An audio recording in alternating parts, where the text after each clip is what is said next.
Hello and welcome to the Humble NetAdmin tutorial on adding a Windows 10 computer to a domain. You can call me MC. I'm going to be your guide here.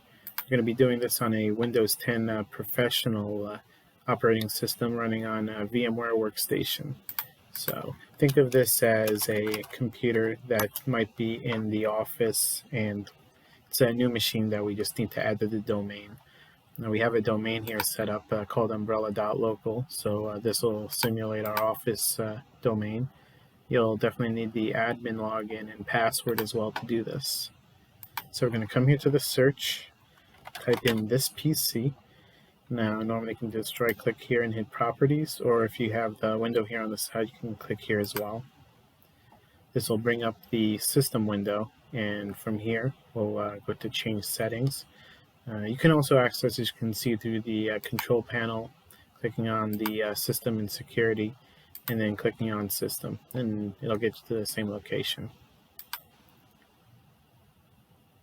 From here, underneath the computer name tab, we'll go to change, and then right here, we'll click domain, copy in our domain, local. This is a new computer, like maybe you'll want to start a naming convention, so we'll start one now for the computer. Umbrella-PC01.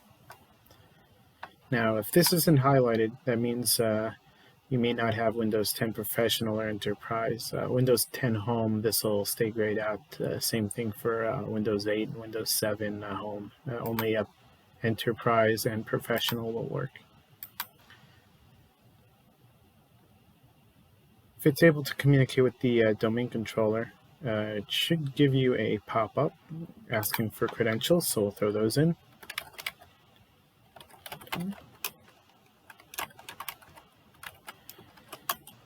And if we did everything correctly, get a welcome pop-up here for the domain. And then a notification we just need to restart. So we'll just hit OK, close, and then we'll do a restart. So while that happens, I'll actually show you the domain controller. It's connected here right now. I'm already keyed into it. So if you come over to Active Directory Users and Computers, you'll see here underneath the Computers folder, or they call these organizational units. Just need to hit refresh, and we'll see our new computer has been added to the list. So we're going to actually test that it's able to log into a user by taking one of these dummy accounts that I've created. I got one here called Edward, so we'll use that. You'll see it still wants us to log in as a user, so we're going to click on Other User, and now the domain will show up.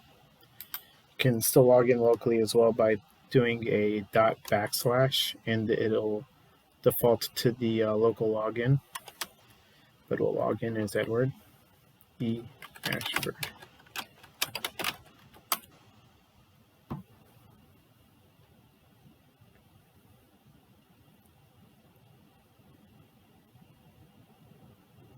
If all goes good, it should just log you in. You should get a hello and welcome and setting up pop-up, but I had done this previously, so it'll go a lot faster for me.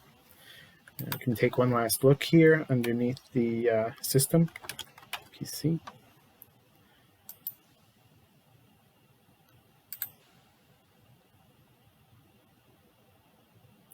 And we'll see here that the computer name is changed correctly, and it is on the domain. And that's about it. And I hope this was quick and informative.